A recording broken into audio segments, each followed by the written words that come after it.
भारत माता की। भारत माता की। भारत माता की। अररिया के ई पावन धरती मां अहां सबके प्रणाम करे छी। अररिया फणीश्वर नाथुरायण जी की भूमि है और जब जब भी मुझे यहां आपके बीच आने का अवसर मिला है, हर बार बाबा मदनेश्वर और मां काली की कृपा और आप जनता जनार्दन आपका भरपूर आशीर्वाद मिला है। आज भी अररिया और सुपौल का ये स्नेह मेरे लिए बहुत बड़ी ऊर्जा है, बहुत बड़ी शक्ति है। मैं आपको विश्वास दिलाता हूं, आपके इस कर्ज को उतारने के लिए मैं और ज्यादा मेहनत करूंगा और तीसरे कार्यकाल में आपके हित में, देश के हित में और ज्यादा बड़े फैसले देश लेने वाला है। साथियों, मैं हिंदुस्तान के कोने कोने में इन दिनों जनता जनार्दन के आशीर्वाद मांगने के लिए जा रहा हूं और देश के कोने में जहां जहां गया, शहर हो, गांव हो, पुरुष हो, स्त्री हो, युवा हो, युवती हो, पूरे देश एक ही बात कह रहा है, फिर एक बार,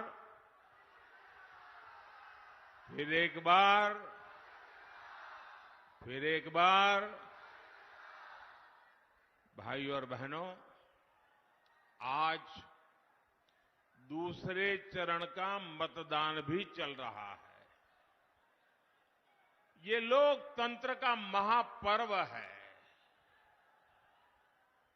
मेरे सभी मतदाताओं से, विशेषकर युवा वोटर से अपील है कि ज्यादा से ज्यादा संख्या में वोट डालने के लिए जाएं।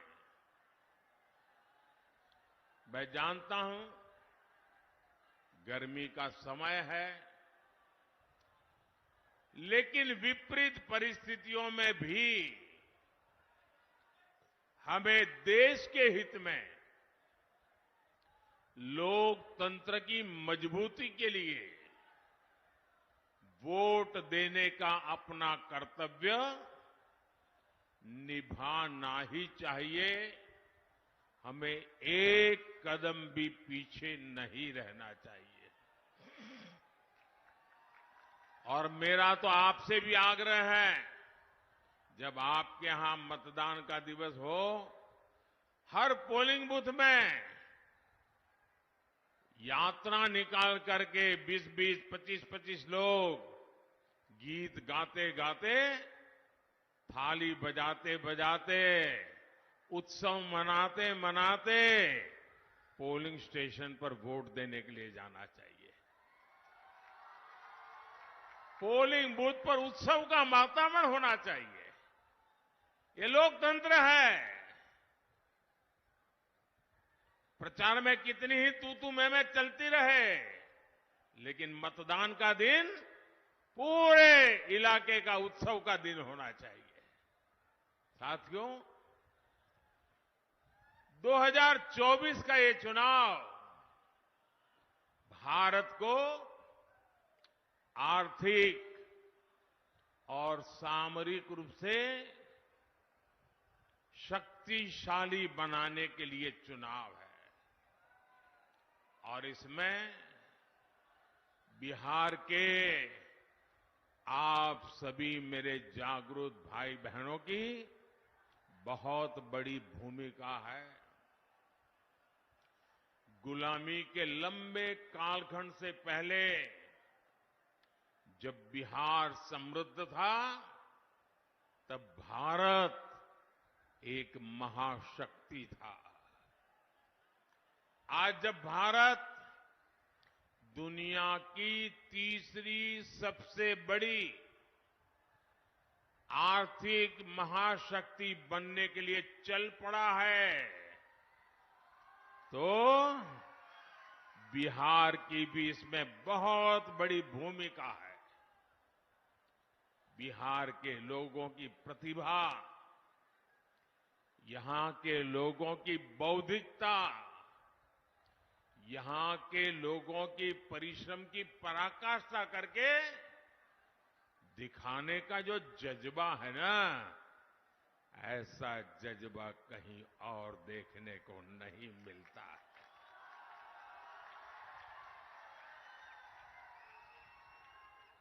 बिहार के इस सामर्थ्य को और बढ़ाने के लिए दिल्ली में आपका ये सेवक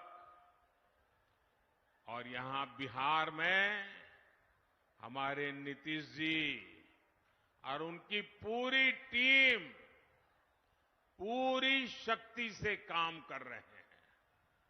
साथियों, आरजेडी कांग्रेस के इंडी गठबंधन को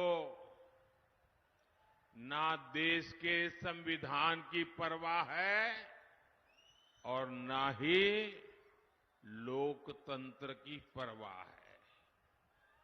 ये वो लोग हैं जिन्होंने दशकों तक बैलेट पेपर के बहाने लोगों का, गरीबों का अधिकार छीना। पोलिंग बूथ लूट लिए जाते थे, बैलेट पेपर लूट लिए जाते थे। बिहार के लोग साक्षी हैं कि कैसे आरजेडी कांग्रेस के शासन में चुनावों में मतदान पत्र, बैलेट पेपर लूटे जाते थे। इतना ही नहीं, गरीबों को तो वोट डालने के लिए घर से बाहर भी नहीं निकलने दिया जाता था। मेरे दलित भाई बहन, मेरे पिछड़े भाई बहन, उनको तो डंडे के चोट पे घर के बाहर निकलना मना कर दिया जाता था। अब जब गरीबों को, देश के ईमानदार मतदाता को ईवीएम की ताकत मिली है,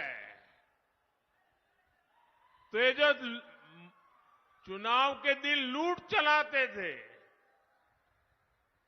वोट हड़प करने के खेल खेलते थे, इन लोगों से बर्दाश्त नहीं हो रहा था। अभी भी वो परेशान है और इसलिए उनका दिन रात यही काम रहता है, कैसे भी करके ईवीएम हटना चाहिए,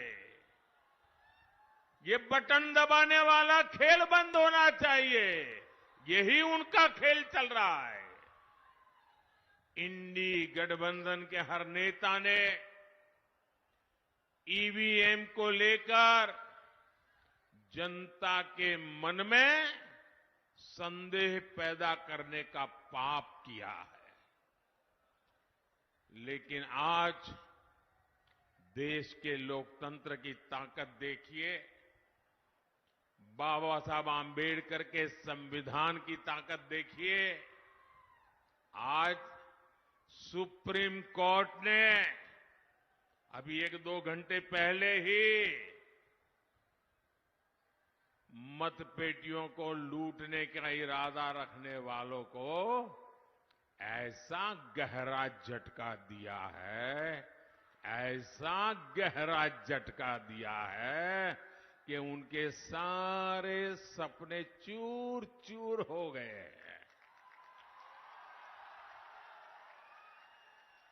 आज उच्च न्यायालय ने, सुप्रीम कोर्ट ने साफ साफ कह दिया है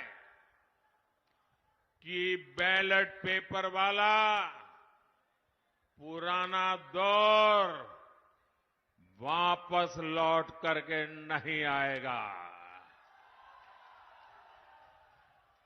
आज जब पूरी दुनिया भारत के लोकतंत्र की, भारत की चुनाव प्रक्रिया की, भारत के चुनावों में टेक्नोलॉजी के उपयोग की वाहवाही करती है, तारीफ करती है, तब ये लोग अपने निजी स्वार्थ के लिए बदनीयत से ईवीएम को बदनाम करने पर लगे पड़े थे। इन्होंने लोकतंत्र के साथ लगातार विश्वासघात करने की कोशिश की है, लेकिन आज इन्हीं लोगों को देश की सर्वोच्च अदालत ने, सुप्रीम कोर्ट ने ऐसा करारा तमाचा मारा है, ऐसा करारा तमाचा मारा है, ये अब मुंह ऊंची करके देख नहीं पाएंगे जी।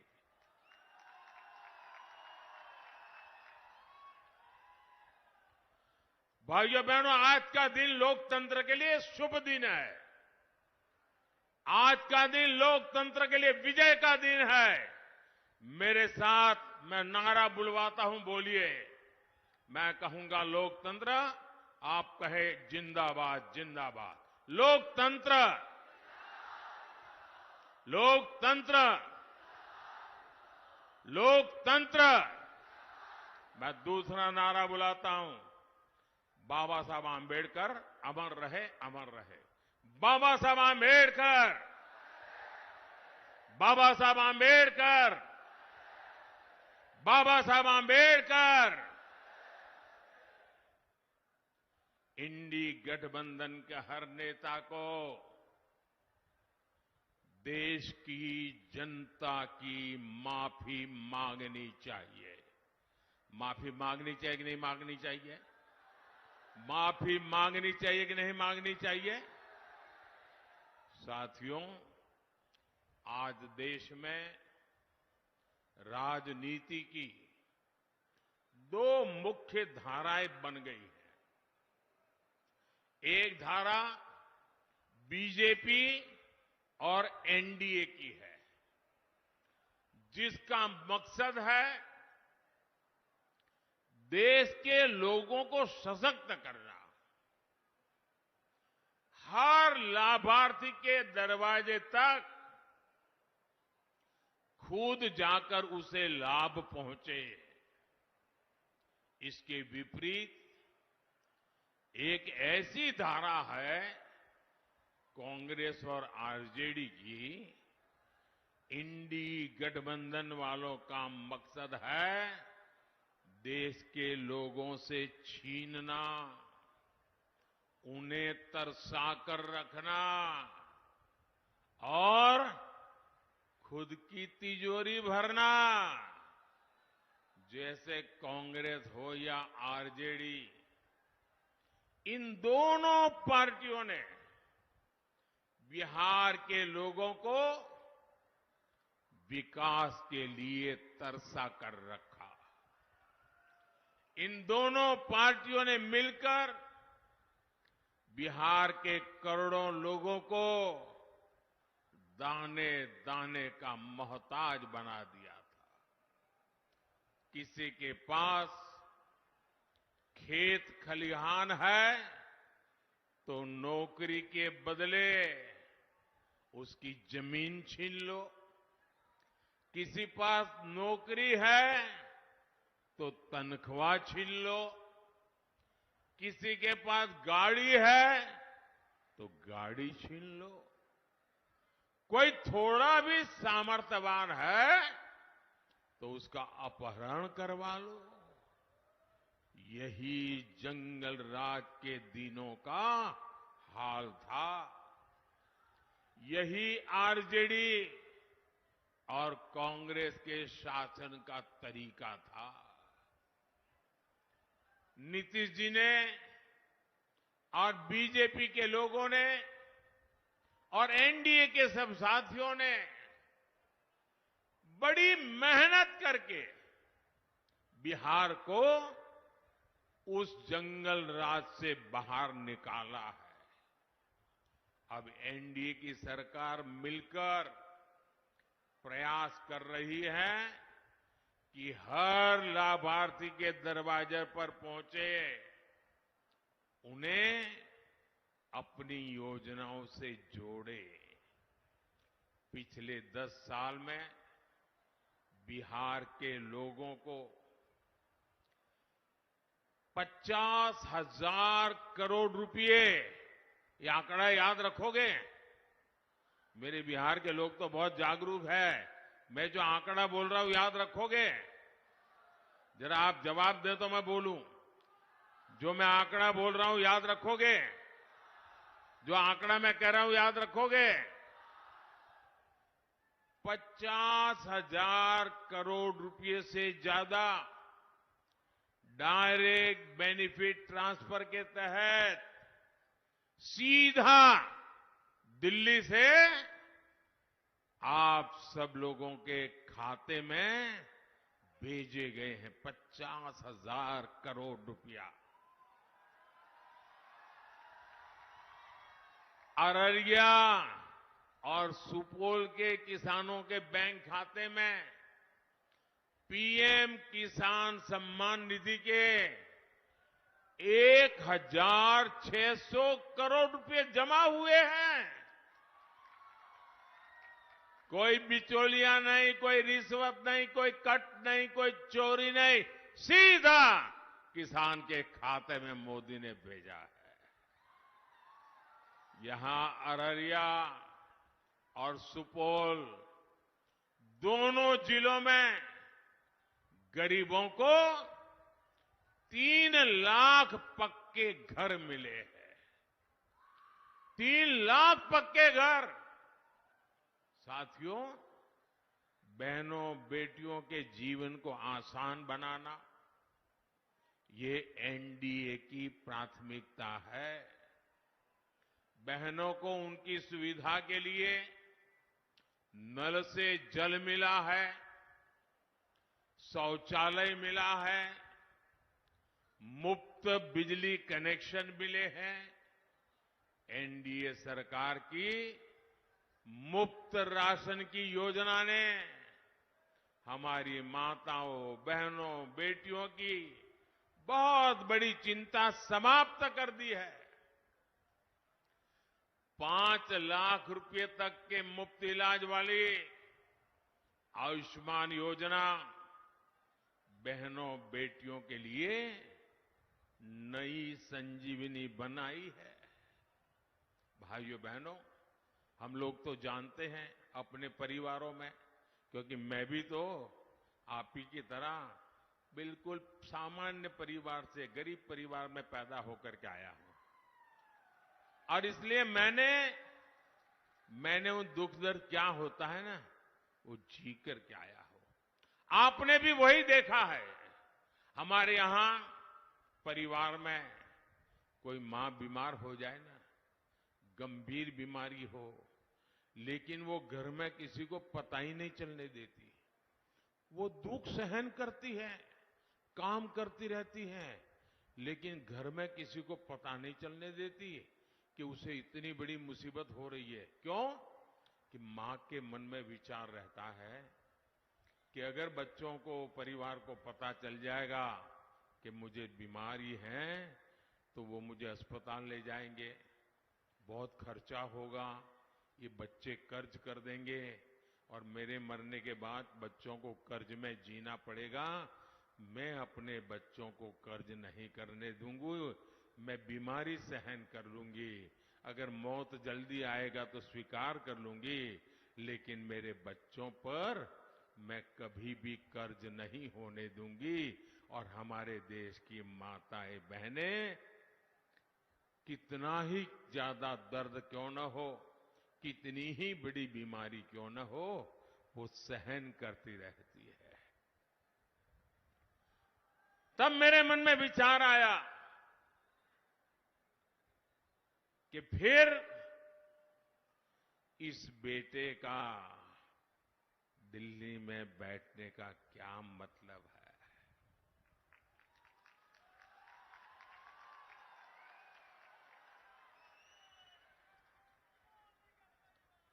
अगर गरीब का बेटा दिल्ली में बैठा है, आपका बेटा दिल्ली में बैठा है, तो हर मां मेरी मां है।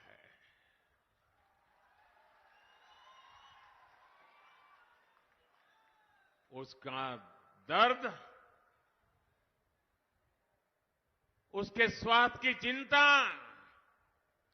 दिल्ली में उसका बेटा करेगा और उसका इलाज का पूरा खर्चा ये आपका बेटे करेगा। और अब मैं एक नई योजना आपके पास लेके आया हूं। किसी भी जाति बिरादरी में पैदा हुआ हो, कुछ भी कमाता हो, शहर में रहता हो, गांव में रहता हो, अब हर परिवार में बुजुर्ग होते ही होते हैं।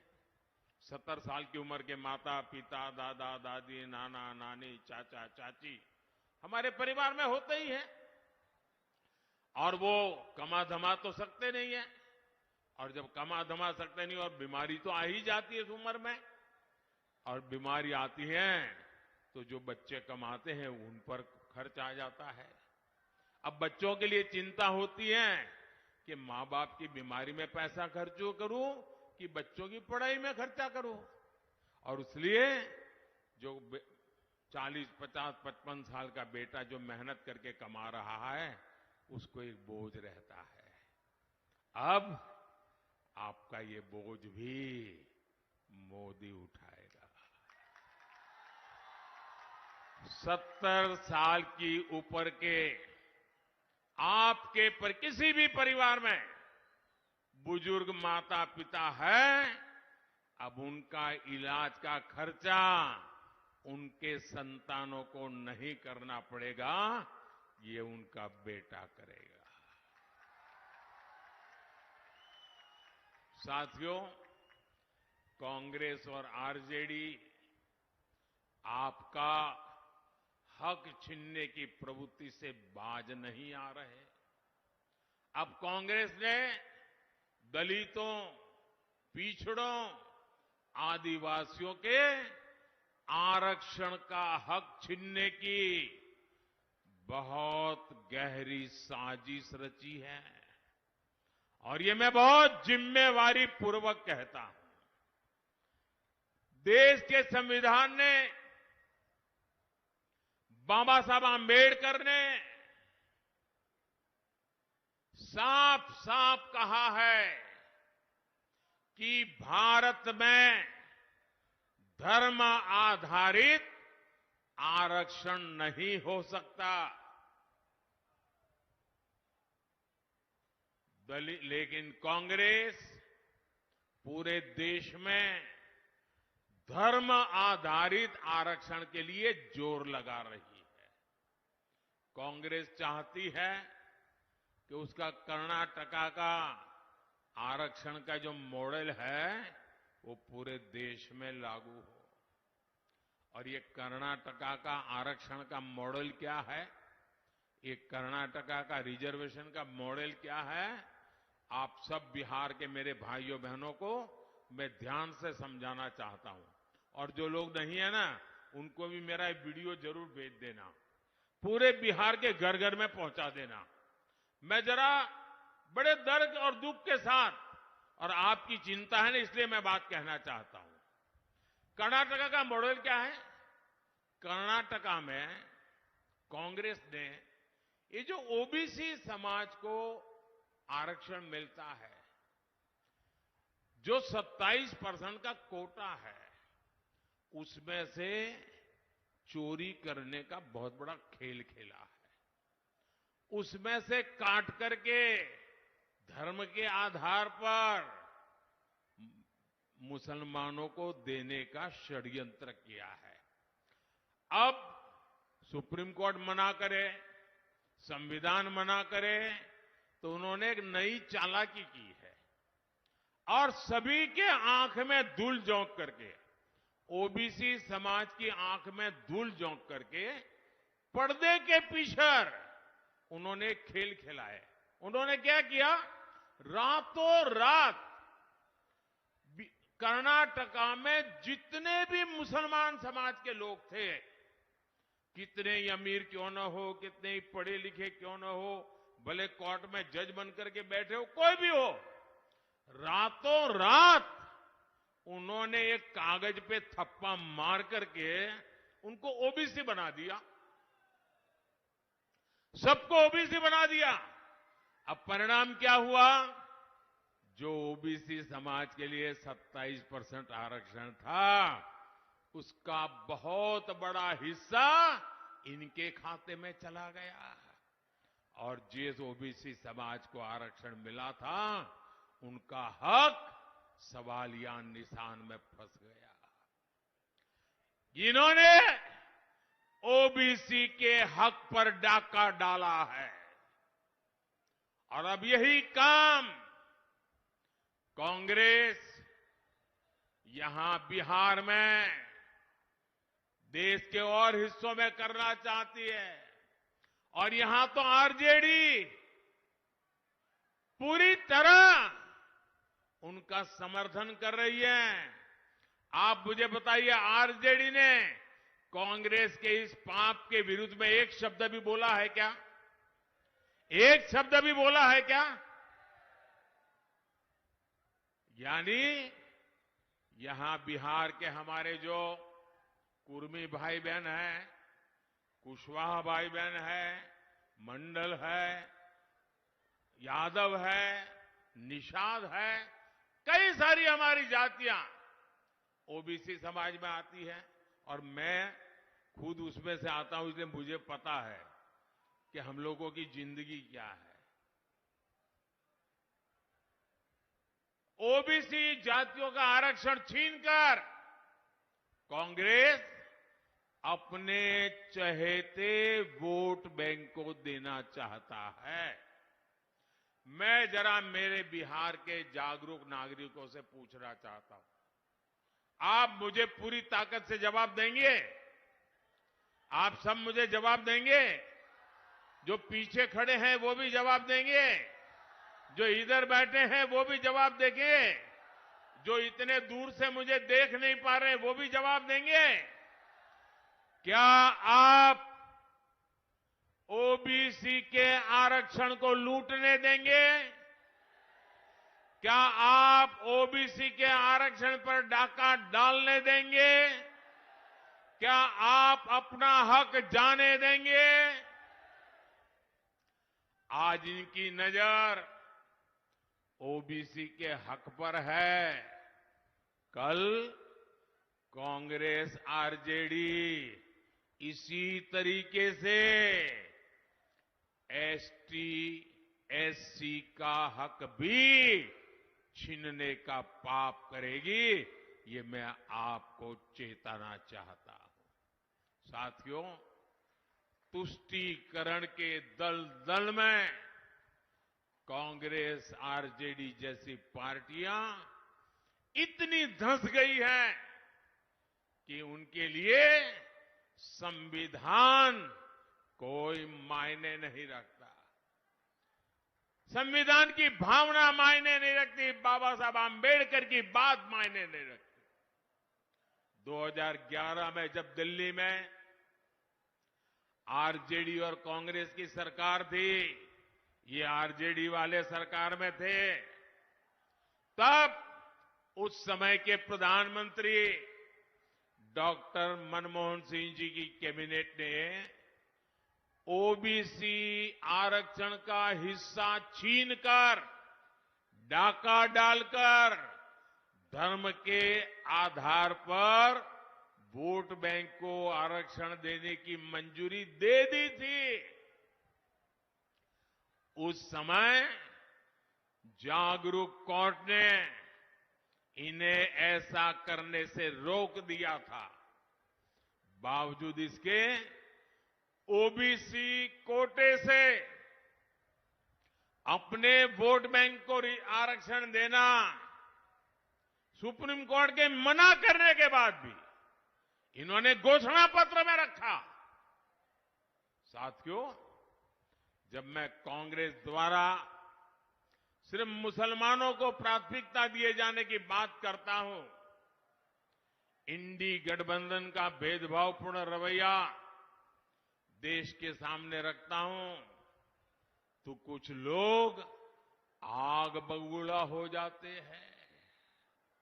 उनकी पूरी इकोसिस्टम पिछले एक सप्ताह से मेरे बाल की खाल उधेड़ रही है, मेरे बाल नोच रही है।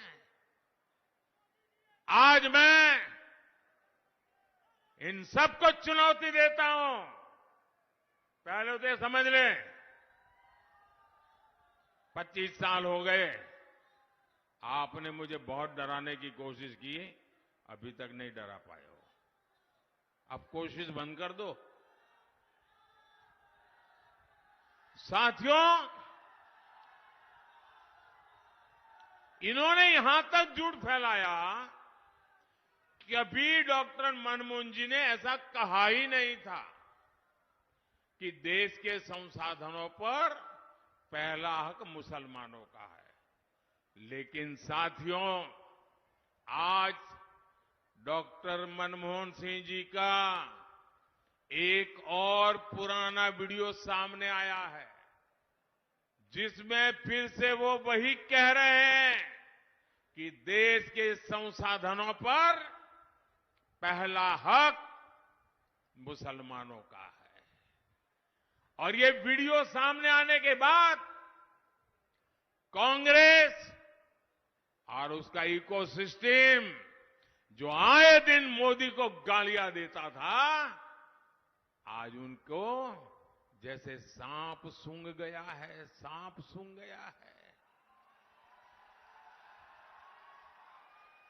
जो मीडिया पहले के बयान को गलत ठहरा रही थी, उसने भी चुप्पी साध ली है। और मैं दिल्ली में उन मीडिया के लोगों को रात देर जाकर के देखा था।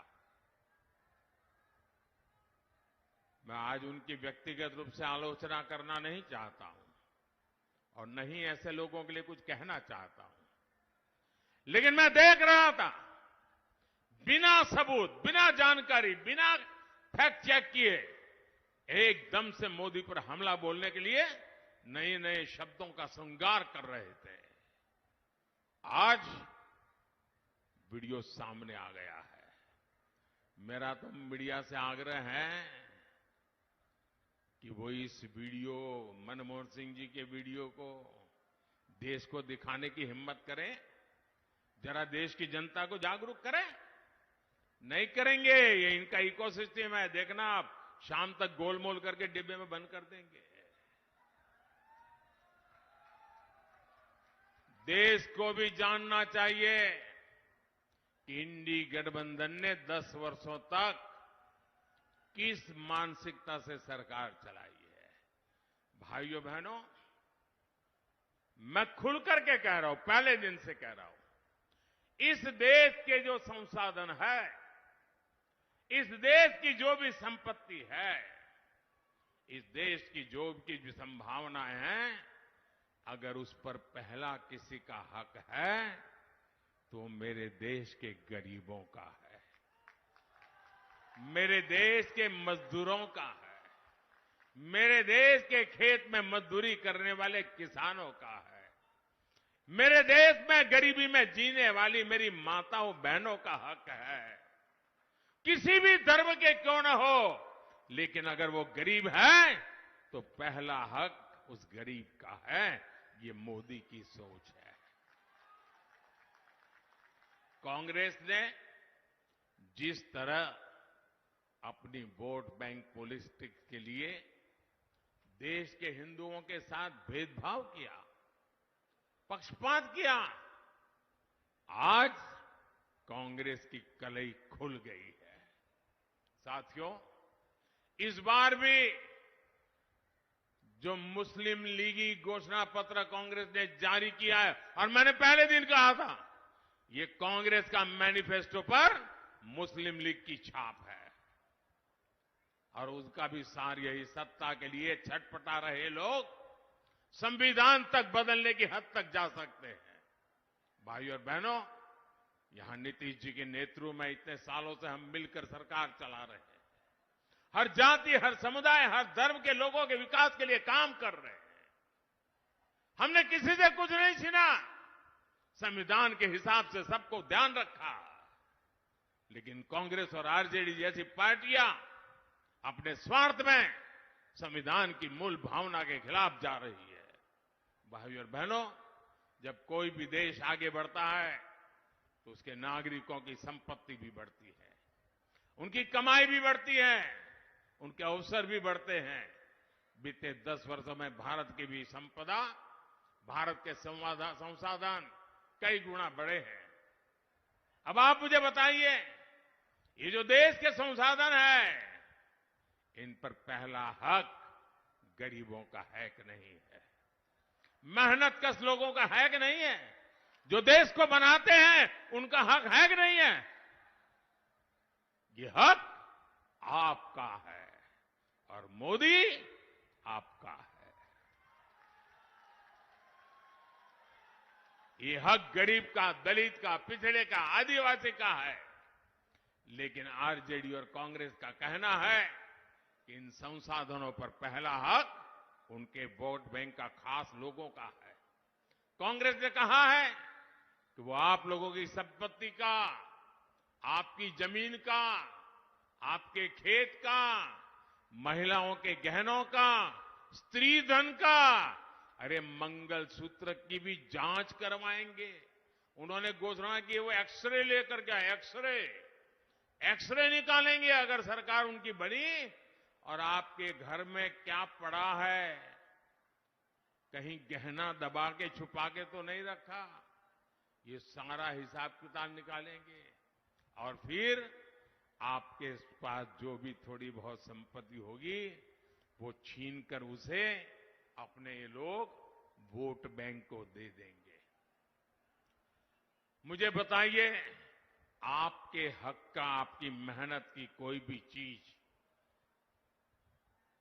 ये अगर छीनना चाहते हैं, ये खुली लूट होगी कि नहीं होगी? ये खुली लूट होगी कि नहीं होगी? साथियों, हमारे गांवों में सामान्य परिवार के पास कच्चा पक्का छोटा सा घर होता है, खेत खलियान होता है। कई बार खेत घर अपने पुरखों से, माता पिता से मिलते हैं और कई बार वो खुद भी खरीद लेता है। आप सोचते हैं कि आपके जाने के बाद ये आपकी संपत्ति आपके बच्चों के काम आएगी। लेकिन कांग्रेस ने एक नई योजना बनाई है कि आपकी संपत्ति को भी आप अपने बच्चों को पूरी नहीं दे पाएंगे। वो कहते हैं 50% से ज्यादा, आधे से अधिक संपत्ति ये कांग्रेस वाले कहते हैं कि आरजेडी वाले उनकी सरकार बनेगी तो जब्त कर लेंगे, सब तक छीन लेंगे। आप अपने बच्चे को जो संपत्ति देना चाहते हैं, आपके गुजर जाने के बाद कांग्रेस उस पर 55% टैक्स लगाना चाहती है। और इसलिए आज देश में एक नया नारा गांव गांव से सुनाई दे रहा है, हर गरीब के घर से सुनाई दे रहा है, और नारा कह रहा है, कांग्रेस की लूट, कांग्रेस की लूट, जिंदगी के साथ भी, जिंदगी के बाद भी। साथियों, एनडीए गठबंधन की सोच को एनडीए को दिया आपका वोट रोक सकता है। उनको रोकने की ताकत आपके वोट में है। आप मुझे आशीर्वाद दीजिए, मैं जी जान से लड़ूंगा, लेकिन उनके ऐसे मंसूबे पार नहीं हो रहा। साथियों, इस क्षेत्र में नए हाईवे हो, नई रेल हाईवे हो, नई ट्रेन हो, ऐसे काम हो रहे हैं। पूर्णिया में इथेनॉल प्लांट से किसानों का कितना फायदा हो रहा है। ऐसा ही काम बिहार में नया निवेश लगाए लाएगा और निवेश से नौकरी मिलेगी। इसलिए 7 मई को कमल के फूल और तीर चुनाव चिन्ह पर हर बूथ पर भारी मतदान होना चाहिए।